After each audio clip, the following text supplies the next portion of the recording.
is credited to the overall sales price of the purchase of the home. But 15 days is a reasonable period of time to request that the survey be, it could be anywhere between a week and 15 days. All we're doing is not for a new survey, all we're doing is we're asking that the current survey be furnished to the title company within that period of time. Could be 7 days. Some people put 3 days in there. It's a little bit pushy to put 3 days on there because most people don't have access to a notary public. You have to imagine it this way. Both parties have to sign off on the T-47. Both parties have to go in front of the notary public. That form has to travel now to you and the title company. So 3 days is really pushing it. 7 days is more reasonable. 7 days, you will still be within the option period. 10 days, 15 days is very reasonable. So anywhere between 7 to 15? Or somewhere in there. Yeah, somewhere in there is fine. Does it make sense to make that period coincide with the option period? Actually, it's a separate period in where you could actually, if they do not furnish that document within that period of time, your clients could choose to get out. Can't they? Yeah, because it is part of their contract. Now, you have to understand that there are times in where the title company will not accept a survey because it is too old, even if it wasn't modified, and no longer conforms. Now, this paragraph has been revisited a number of times. It's 5C1. And notice that now in your paperwork, you'll see that it's in bold letters, that it shows that if the seller fails to furnish the existing survey or affidavit within the time prescribed, the buyer should obtain a new survey at seller's expense no later than 3 days prior to the closing date. What does that tell you?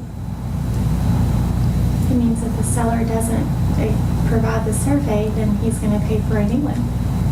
Right. Who typically pays for a survey? The buyer. Right. Because it benefits the buyer more than the seller. You know, the survey actually is a declaration that everything on the property is as it should be. So now the seller is offering a survey in a T-47, but if they do not furnish this document within that stipulated period, now the seller just bought a survey. That survey could be as much as $500. In some cases, it could be closer to $1,000. Typically, it's around $475. Okay? So when you have a buyer, it is very important that you ask the seller's agent, do you have a survey and do you have a notarized T-47? Can you please furnish it right away? So if you're representing the seller, should you get a copy of the survey and a T-47 before you ever get an offer? That's one of the documents that we request that the sellers provide us with when we do the listing agreement. Yeah. Is that list of documents somewhere? Yes. Yes, it is still stipulated on the listing agreement. Okay. It is one of the addenda items. Yes. So, but then you have choices, right? If you're a seller's agent, if you're a listing agent, okay, what is the logical place to go on this paragraph C? Read it for a second.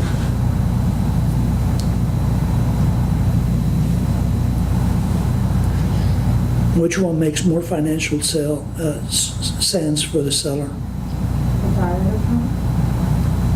Right, so it will be what, C2?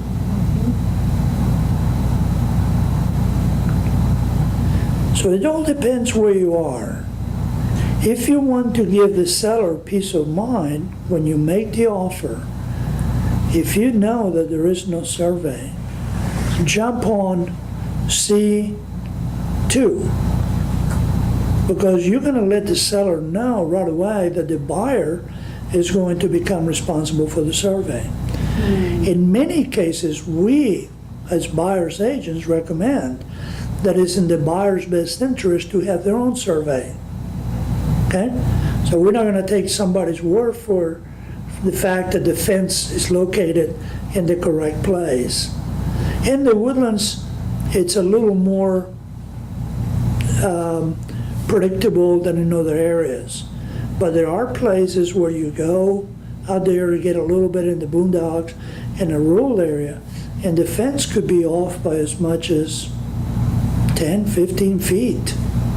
And that could be a problem, because picture the neighbor having benefited for the last 30 years with a fence and made himself a home, and all of a sudden you, Mr. or Mrs. or couple buyer comes in, oh, by the way, we're going to move the fence, 15 feet onto your property.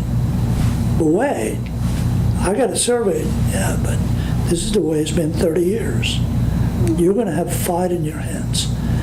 You're going to acquire a couple of 3, 10 different trees that you never had before, or that the prior owners never had before. So it could present a lot of problems. It is best for a buyer's perspective to actually, in some cases, to have their own survey. I'm sorry, Frank, go ahead. You had a question?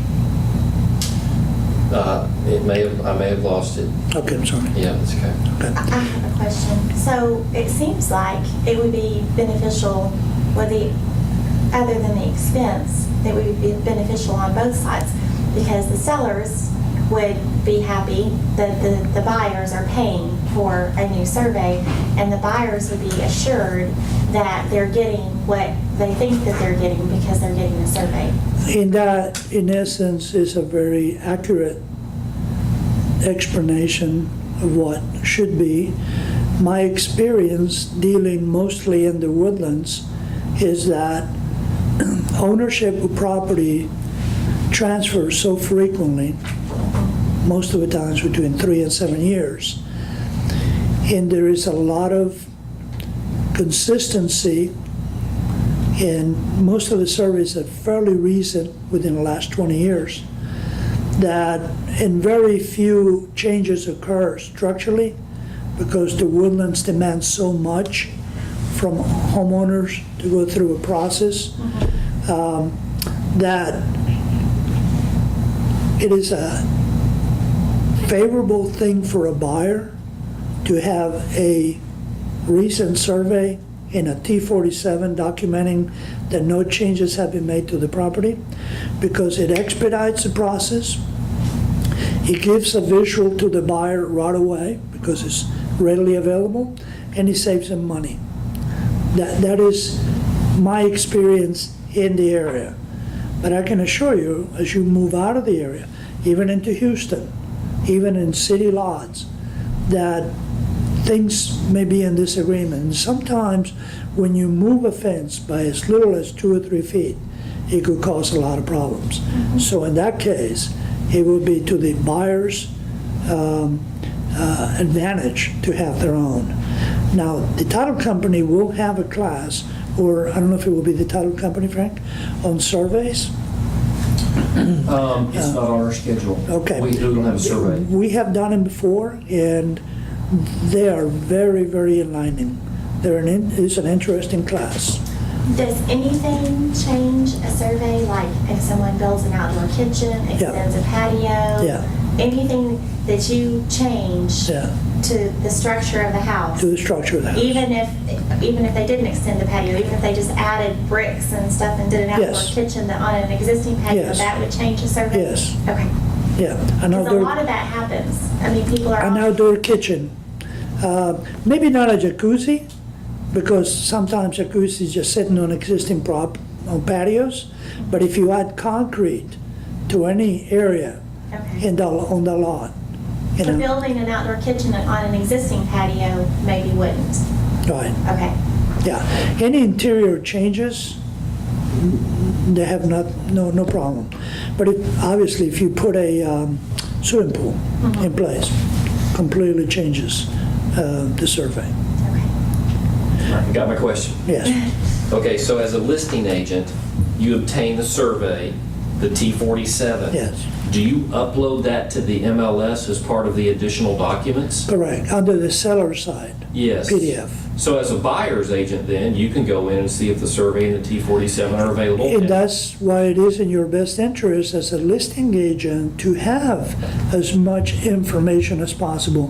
When I load up a listing on the MLS, not only I go as far as that, I put exclusions, I put utilities consumption, gas, water, electric throughout the year, so that the buyers can actually, not the buyers, but the buyer's agent can look really good when they come to the buyer and say, Mr. and Mrs. Buyer, this is what you can expect, on this particular property. Your job is to market the property, to make it as easy as possible for the other side to get information, to come in front of the buyers, so that the buyer really will have no reason to walk away from it. Because one of the things that go through the buyer's mind is the unknown, right? That the questions are usually, boy, that's a nice house, but it's a 1994 house. I wonder how much does it cost to operate. But if I did show them that the upgrades includes new double pane windows, and I show them that the electric bill now it's only averaging $220 a month throughout the year, that may be advantageous to a buyer to make a decision. So, yes, we list as many favorable documents as possible under the agent side of the media when we list. Thank you. All right.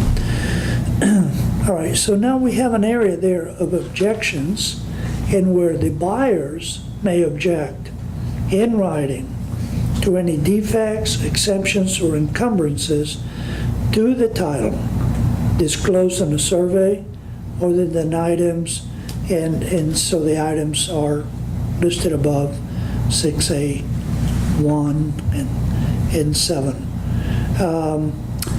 So typically in this section, what we insert, because most people who are buying a residence, we will want to do what? We will want to reside in it, right? So we certainly would not want to be in a place that would prohibit residential activity. So typically what you will find in that blank is the word residential.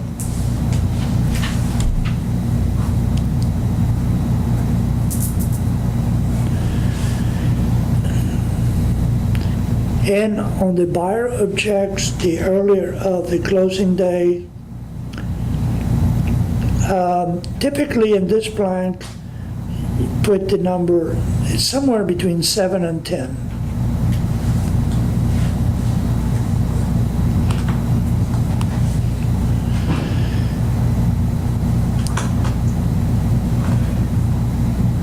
Okay, so since we're at the top of page 3 and it is 10:30, why don't we take a short break and we'll continue from there.